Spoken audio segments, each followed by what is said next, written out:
오늘 말씀은 민수기 6장 22절에서 27절, 우리가 보시면 알겠지만 소위 제사장의 축복이라는 말씀입니다.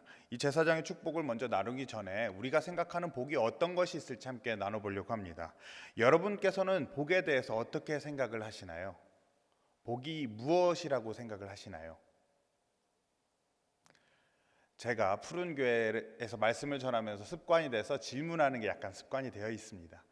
혹시 복에 대해서 어떻게 생각하실까요? 이 자리에 함께 하시고 수요예배 함께 하실 정도면 하나님과 함께하는 삶, 하나님께서 함께 하시는 삶이 복이라고 생각하실 수 있으실 겁니다. 하지만 세상의 많은 사람들은 그렇게 생각하지 않습니다. 세상의 복에 다양한 복이 있는데요. 한국에서 말하는 복 중에서는 오복이라는 것이 있습니다. 오복이 어떤 복인지 아시나요? 약간 말씀하신 소리가 들린 것도 같은데, 오복이라고 하면 5가지 복을 얘기합니다.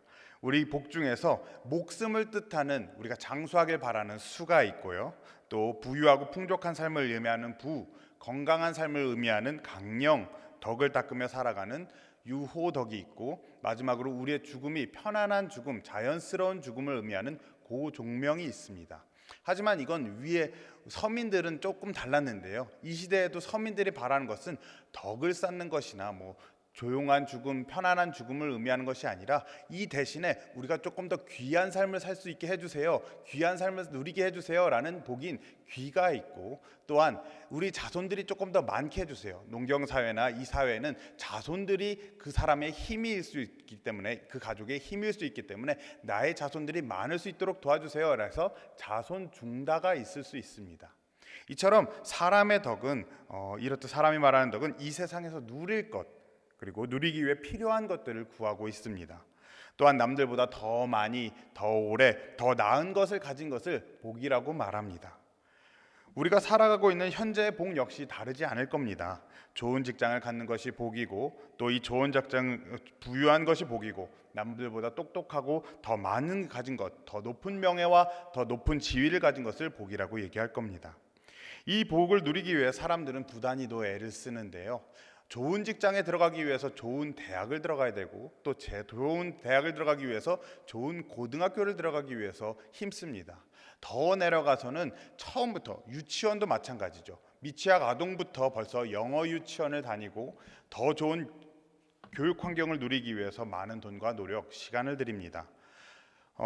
한글을 온전히 익히기도 전에 영어라는 스펙을 채우기 위해서 그 어린아이들이, 그 아이들의 부모님들이 고군분투하고 있는 것이 지금의 시대입니다. 또한 이런 흐름에 대해서, 부모님들의 노고에 대해서 제가 폄하하거나 반대할 생각은 없습니다. 이 모든 것이 우리 아이가 복 받은 아이, 복이 더 많은 아이가 될 수 있도록 노력하고 계시는 모습이라고 생각합니다. 세상의 복이 이런 것이라면 그럼 하나님의 복은 어떤 것이 있을까요? 오늘 말씀을 통해 하나님께서 우리에게 주시고자 하는 복이 무엇인지, 또 우리가 구해야 할 복이 무엇인지 함께 나눠보려고 합니다. 먼저 민수기에는 우리가 나눌 이 민수기에는 2가지 이름이 있습니다. 하나는 아리스모이라는 뜻이 있고, 또한 하나는 베미드바르라는 이름이 있습니다.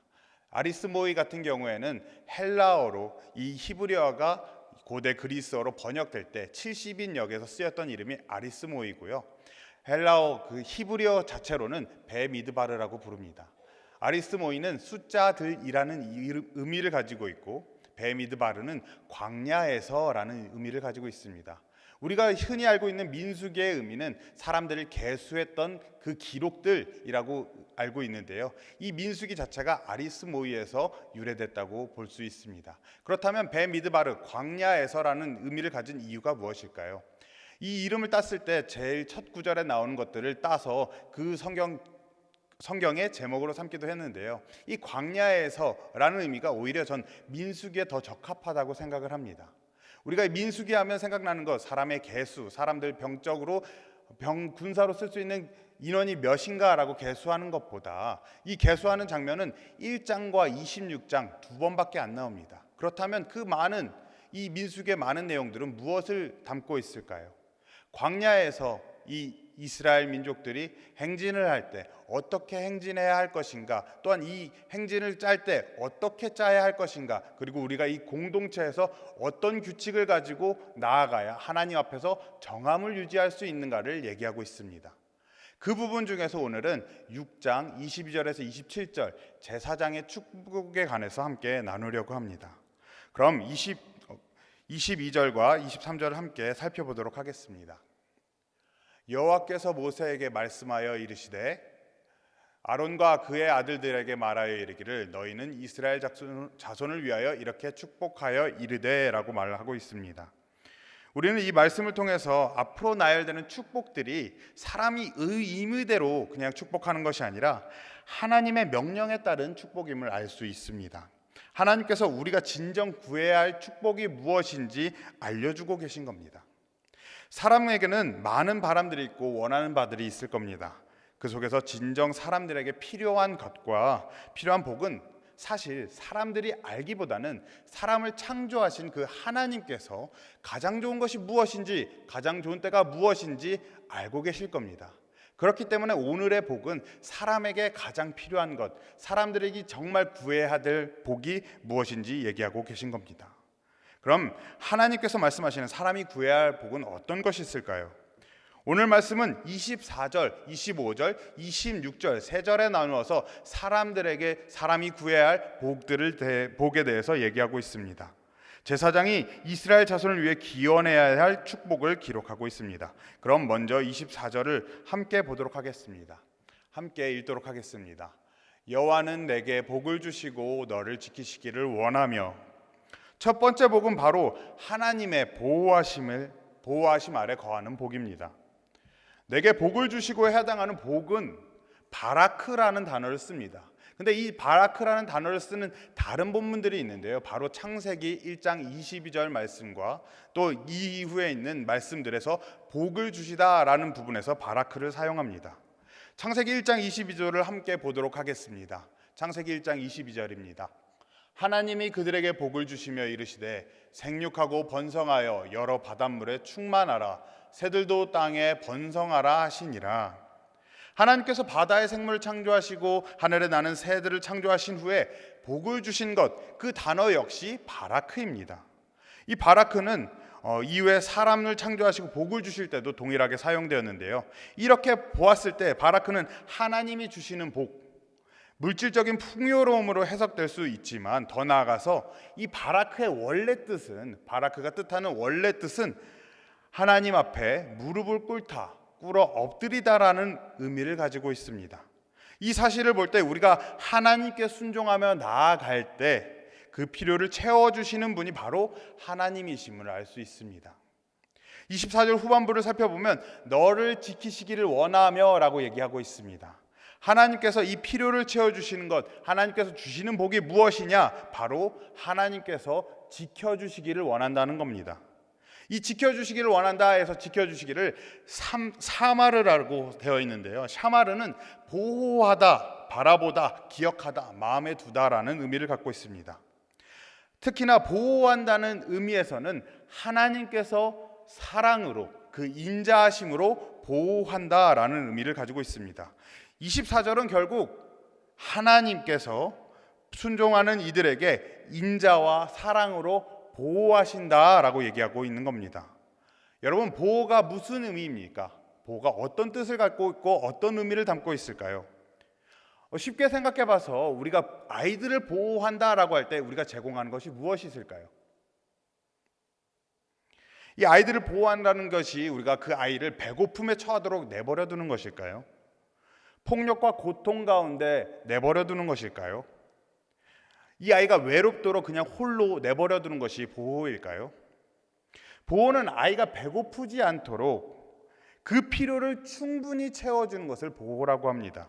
또한 폭력과 고통, 아픔과 외로움에 빠져 있는 것이 아니라 그 가운데 내버려 두는 것이 아니라 그 품에 안아 그 위협들로부터 지키는 것을 보호라고 합니다. 24절이 말하는 하나님의 복은 바로 이런 보호입니다. 하나님의 보호 아래 있는 것, 그것이 바로 24절이 말하는 하나님께서 주시는 복입니다. 하나님께서 우리의 물질적인 필요와 영적인 필요를 채우시고 돌보시는 것, 그것이 바로 사람이 구해야 할 하나님의 첫 번째 복입니다. 그렇다면 두 번째 복은 무엇일까요? 25절을 함께 읽어보도록 하겠습니다. 여호와는 그의 얼굴을 내게 비추사 은혜 베푸시기를 원하며.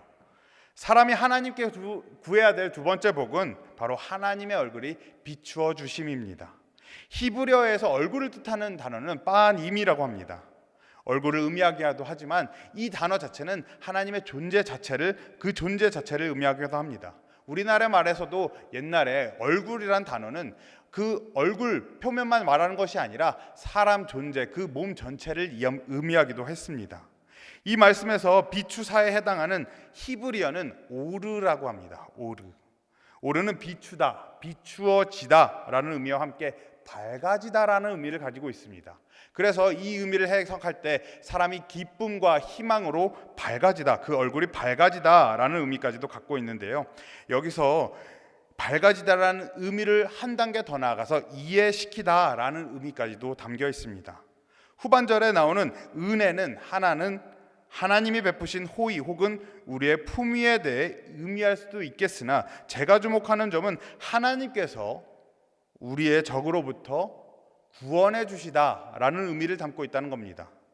하나님께서 우리의 적으로부터 우리를 구원해 주시다, 혹은 죄와 악으로부터 구원해 주시다라는 의미를 담고 있습니다. 그래서 25절의 복은 하나님의 빛으로 우리를 비추셔서 우리를 죄와 악으로부터 구원해 주시는 복입니다.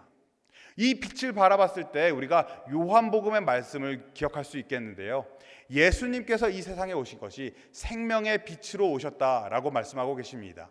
또한 8장 12절을 찾아보게 되면 요한복음 8장 12절은 이렇게 말씀하고 있습니다. 제가 읽도록 하겠습니다.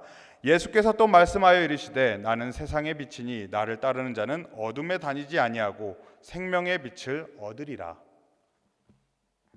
오늘 말씀 25절에서 말하는 복은 예수님께서 비추시는 그 복, 어둠 가운데 머물러 있던 사람들이 빛으로 나올 수 있도록 돕는 복, 하나님께서 비추시는 그 빛을 바라보고 우리가 죄와 악에서부터 벗어나서 하나님께 나오는 그 복입니다.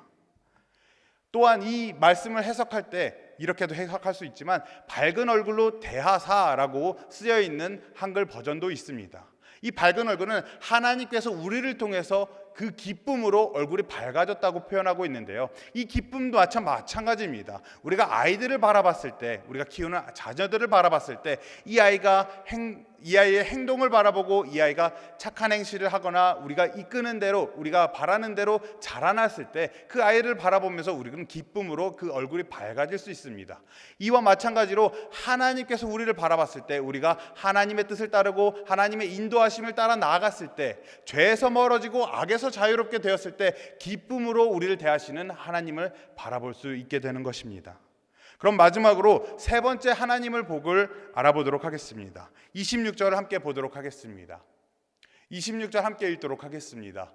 여호와는 그 얼굴을 내게로 향하여 드사 평강 주시기를 원하노라 할지니라 하라.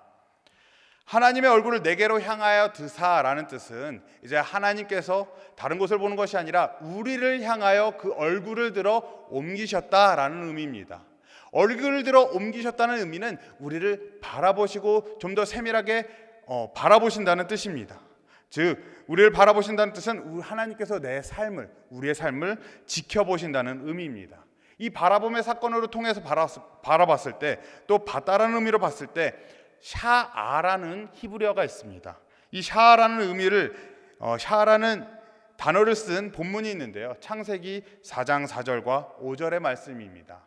이 말씀은 가인과 아벨의 이야기에서 나타나게 됩니다.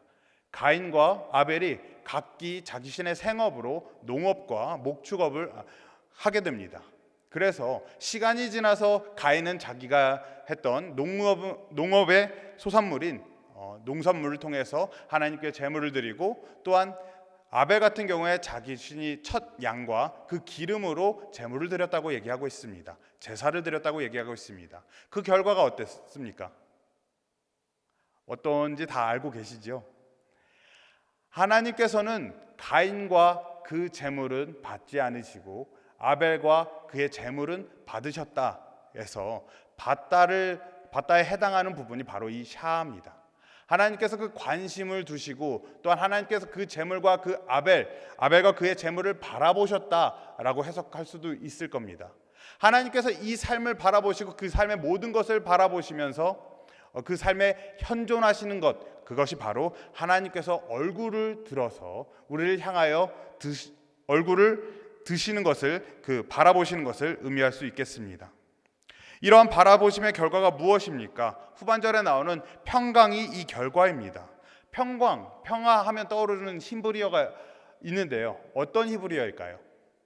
여러분들이 한 번 이상은 들어봤던 단어일 겁니다. 샬롬이라는 단어입니다. 샬롬이 의미하는 그 평화와 평강은 단순히 폭력의 반대말 혹은 전쟁의 반대 의미를 담고 있지는 않습니다. 그보다 더 넓은 의미를 담고 있는데요. 어떤 의미를 가지고 있냐면 온전함, 충분함, 안전함, 그리고 조화와 일치, 친교까지를 포함하고 있습니다. 이 샬롬이라는 뜻은 하나님 안에서 우리가 온전해짐을, 그리고 그 온전함 속에서 사람이 누리는 행복을 의미하고 있습니다. 이 샬롬을 누린다는 것은 하나님 안에서 내가 불충분한 것이 아니라 충분하여지고, 하나님 안에서 우리가 온전함을 누리고 하나님과 친교함 안에서 우리가 행복을 누린다는 것이 바로 샬롬입니다. 하나님께서 우리의 삶을 바라보신다는 것은, 우리와 함께 하신다는 것은 바로 이 샬롬을 누릴 수 있도록 돕는다는 말씀입니다. 이 바라보다라는 뜻에서 나오는 샤아는 한 가지 의미가 더 있는데요. 하나님께서 무엇을 돕기 위해서 바라보다라는 의미를 가지고 있습니다. 하나님께서 우리의 평강, 우리의 부족함, 우리의 온전하지 못함을 채워주시기 위해서, 우리에게 이루어주시기 위해서 바라보고 계신다. 이것이 바로 세 번째가 말하는, 우리가 세 번째로 구해야 할 하나님의 복임을 알 수 있습니다. 이 말씀을 준비하면서 제가 찬양 한 곡이 떠올랐습니다. 바로 사람을 보며 세상을 볼 땐이라는 찬양입니다. 다른 제목으로는 만족함이 없었네 라는 찬양이기도 한데요. 잠깐 반주는 없지만 함께 아시는 분들은 불러주셨으면 좋겠습니다. 사람을 보며 세상을 볼 땐 만족함이 없었네. 나의 하나님 그분을 뵐 때 나는 만족하였네. 저기 빛나는 세상을 보라. 또 저기 서 있는 산을 보아라. 천지 지으신 우리 여호와 나를 사랑하시니 나의 하나님 한 분만으로 나는 만족하겠네. 우리가 누구로 인해 만족할 수 있다고 얘기하고 있나요? 하나님으로 인해, 하나님 그 한 분만으로 인해 우리는 만족할 수 있고 온전히 채워질 수 있습니다. 세상의 복은 그 비교 대상에 따라 달라집니다. 부와 명예, 학식과 능력, 더 많이 가진 누군가의 앞에선 우리는 약해질 수밖에 없습니다. 불만족스러운 요소가 될 수밖에 없습니다. 그렇게 더 많이, 더 나은 것, 더 높은 것을 향하여 끊임없이 노력하는 것이 바로 세상의 복입니다. 이 복은, 마치 세상의 복은 내가 밑빠진 독에 물을 붓는 것과 동일합니다. 내가 바라봤을 때 내 아래 사람들 바라보고 만족하는 것이 아니라 나보다 더 많이 가진 사람들, 더 나은 것들을 바라보면서 나의 부족함을 느끼고 내 자존감은 점점 더 낮아질 수밖에 없습니다. 그에 반해 하나님의 복은 어떠합니까? 하나님의 반은 하나님 한 분만으로 이미 만족할 수 있다고 얘기하고 있습니다. 이미 사람의 속은 그 크신 하나님으로 넘치도록 채워졌다고 얘기하고 있습니다. 그것이 바로 오늘 말하는 평강, 바로 샬롬입니다. 세 번째 하나님의 복은 바로 하나님께서 내 삶을 바라보시며 함께 하심으로 인해 온전해지는 복을 얘기하고 있습니다. 감사가 넘치는 삶, 하나님으로 가득한 삶이 바로 그 복입니다. 그리고 이 모든 것을 하나님의 이름으로 구할 때 하나님께서 주시겠다고 약속하고 계십니다. 오늘 말씀 27절 함께 보도록 하겠습니다. 그들은 이같이 내 이름으로 이스라엘 자손에게 축복할지니 내가 그들에게 복을 주리라. 하나님께서 말씀하시고 계십니다. 내가 그들에게 복을 주리라. 그런데 여러분의 삶은 어떠합니까? 물질적, 영적인 풍요 가운데 계십니까? 죄와 악으로부터 자유함을 누리고 계시나요? 온전하고 충만한 삶을 살고 계신가요? 왜 우리는 하나님께서 이토록 구하면 주시겠다고 하는 복을 누리고 있지 못할까요? 여러분에게 오늘 본문의 말씀이 그 마음에 와닿는지 한번 여쭤보고 싶습니다. 하나님의 보호하심과 하나님께서 우리를 죄에서 구원하심과 하나님께서 우리를 온전히 채우심이 마음에 와 닿으십니까? 아니면 세상이 보여주는 돈과 명예, 능력들이 더 우리의 마음을 사로잡고 있습니까? 내가 누리고 있는 것이 정말 하나님의 은혜라고 생각하십니까? 아니면 내 능력으로, 내 돈으로, 내 지위와 명예로 인해 얻은 것이라고 생각하십니까? 내가 구하고 있는 것이 하나님의 임재입니까? 아니면 하나님께서 주실 돈과 명예, 능력입니까? 이 질문은 여러분들께 던지는 질문만이 아닙니다. 이 말씀을 준비하는 동안에 그리고 지금 이 순간에도 저 스스로에게 던지는 질문이기도 합니다. 내가 하나님의 얼굴을 정말 간절히 구하고 있는가? 하나님께서 내 삶에 함께 하시기를 구하고 있는가? 생각하면 생각할수록 쉽게 예라고 대답을 할 수가 없습니다. 하나님께서 주시는 복보다 세상이 말하는 복을 바라며 또 살아가는 순간이 많았음을 고백합니다. 올해 그래도 다행인 것은 올해 푸른교회 여름성경학교를 신청을 하면서 많은 부모님들이 아이들을 위해서 기도하시는 기도 제목을 받았는데요.